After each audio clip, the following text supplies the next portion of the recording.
Picture this. You're a guy named Robert-François Damiens. It's the 18th century in France, and you're just a dude who's had a really bad decade. An unemployed servant with a head full of religious voices and a very poorly thought out plan to save France. You've decided that King Louis XV needs a warning to fix the country, and you've somehow convinced yourself that you are the divine messenger for the job. But here's the reality. You aren't an assassin. You're a nuisance with a 2-inch pocket knife. You don't have a revolutionary army or a grand strategy. You're just a man who ruins a royal evening and, in exchange, becomes the unwilling star of the most expensive and spectacular execution in the 18th century. You spent your life being a nobody, only to spend your final day being the most famous person in Paris for all the wrong reasons. You didn't just fail the mission. You became the literal definition of why you should never, ever annoy a monarch on a bad day. You thought you were a martyr sent by God, but it turns out you were just a biological stress test for a legal system that hadn't used its most creative execution methods in over 100 years. Before you were a footnote in the history of pain, you were just a guy from northern France with a personality so abrasive that your own neighbors nicknamed you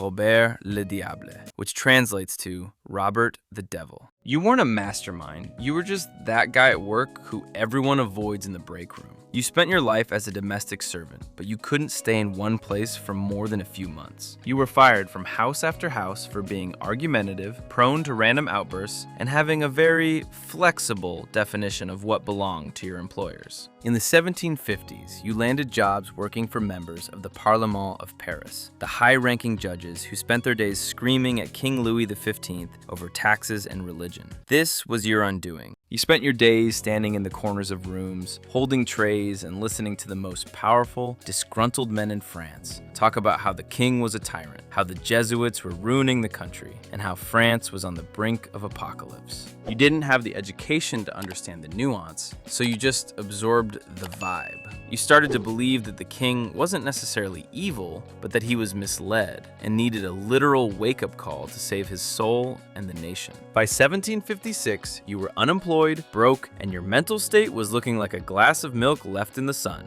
You began wandering the streets of Paris, muttering to yourself about divine justice. You weren't a revolutionary looking to start a republic. You were a religious fanatic who thought you were in a buddy cop movie with God. You told anyone who would listen that the crown would soon be shaken. But because you were just a guy in a dirty coat, everyone assumed you were just the local lunatic. Which is still also kind of true, to be fair. You weren't looking for a kill shot. In your twisted logic, you believed that if you could just touch the king with a blade, the shock would snap him out of his decadence and make him a better ruler. You were planning a tough love intervention with a pocket knife. I think we don't need to discuss how this does not make a lot of sense, but you do you, I guess. It's January 5th. 1757. You've spent your last few coins on a small, 2-bladed folding penknife, the kind of thing a gentleman uses to sharpen a pencil, not topple a dynasty. You head to Versailles, not with a team of assassins, but by yourself, shivering in the cold. You're waiting for the king to leave the palace, convinced that this tiny piece of metal is going to make you the savior of France. At 6 p.m.,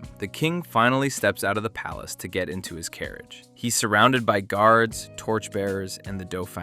You don't hesitate. You rush through the crowd, push past the royal bodyguards, and strike. Because it was a brutal winter day, Louis XV was dressed like a human onion. He was wearing 2 shirts, a waistcoat, and a massive, thick velvet overcoat. You lunged at his side, but your tiny pocket knife had to fight its way through 4 layers of high-end French tailoring. By the time the blade reached the king's skin, it had lost all its momentum. The knife only penetrated about 1 centimeter, less than half an inch, between his 4th and 5th ribs. It was quite literally a glorified paper cut. Once the attack, if you want to call it that, was over, the real drama began, mostly inside the king's head. Louis XV felt the impact, saw a smudge of blood on his hand, and immediately decided his life was over. He didn't just call for a doctor, he called for a priest and prepared for his final exit. He was convinced the blade was poisoned or had pierced his heart, and he went into a full deathbed panic.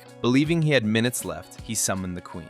In a moment of frantic, guilt-ridden honesty, he begged for her forgiveness for his years of very public affairs. He even ordered his chief mistress, Madame de Pompadour, To pack her bags and leave the palace immediately so he could purify his soul. Then, the royal physicians finally arrived. They peeled back the 4 layers of velvet and silk, expecting a gaping hole, only to find a 1 centimeter scratch that barely needed a bandage. The head surgeon basically clears his throat and says, sir, you're going to be fine. It's a scratch. You could literally walk to dinner right now. So actually, you kind of achieved your goal. The problem? You still stabbed the King of France and also made him look like an idiot in front of dozens of people and most importantly, his wife. So to say your next and final days are going to be uncomfortable is of course an understatement. Because you technically tried to kill the king, the law demanded the punishment of regicides. The problem? No one had actually been executed this way in over 100 years. The executioners literally had to go to the library, blow the dust off some old law books, and read the instructions on how to properly dismantle you. The first thing they wanted to take care of was the hand that held the penknife. They tied you to the scaffold and held your right hand over a brazier of burning sulfur. Sulfur burns at a relatively low temperature, but produces sulfur dioxide gas, which is incredibly irritating. As the flame charred your skin, it triggered your nociceptors, also known as pain receptors, sending a literal electrical storm to your brain. This was a level 1 pain, focused, localized, and designed to make sure you were fully awake for what was coming next. Next, the executioners used red-hot steel pincers to tear chunks of flesh from your arms, thighs, and chest. But they didn't stop there. Into these fresh, open craters, they poured a cocktail of boiling oil, melted lead, and burning resin. This is where your body enters distress phase 1. The molten lead and oil caused immediate third-degree burns and coagulative necrosis, where the proteins in your cells literally cook and turn into a solid mass. Your nervous system was now in a state of hyperalgesia, a fancy way of saying your brain's volume knob for pain was turned up to maximum and stuck there. Your body began dumping adrenaline and cortisol into your system, trying to keep you from going into shock so you wouldn't miss the, let's call it, performance. Now we are getting to the main event. This is what the crowd came to see, quartering. They tied each of your 4 limbs to a different heavy-duty draft horse. The plan was for the horses to walk in 4 opposite directions until you, let's say, separated. Here's the thing. The human body is surprisingly well built. Your joints are held together by ligaments and tendons made of collagen fibers, which have a higher tensile strength than some types of steel. The shoulder and hip joints are ball and socket structures reinforced by thick capsules of connective tissue. For over an hour, the horses pulled. They whipped the horses, they swapped them out for fresh ones, but your body refused to yield. You were literally stronger than the combined horsepower of 4 massive animals. Your joints were being stretched to the limit, causing dislocation and severe muscle tearing, but the collagen fibers held firm. By now, your brain is likely operating in a state of dissociative shock. When the human body experiences trauma this extreme, the brain eventually hits a circuit breaker to prevent total system failure. You're likely experiencing a massive surge of endorphins and enkephalins, your body's natural version of morphine, which is the only reason you haven't died of sheer cardiac arrest from the pain. Your limbs have been stretched to their absolute physical limits. Imagine your joints as high-tension springs. After an hour of being pulled by 4 massive draft horses, your shoulders and hips are likely subluxed, partially dislocated, or fully out of their sockets. Your limbs are now several inches longer than they were when you woke up this morning, but those stubborn collagen fibers in your ligaments are still refusing to snap. Your arms, chest, and thighs are no longer recognizable as human tissue.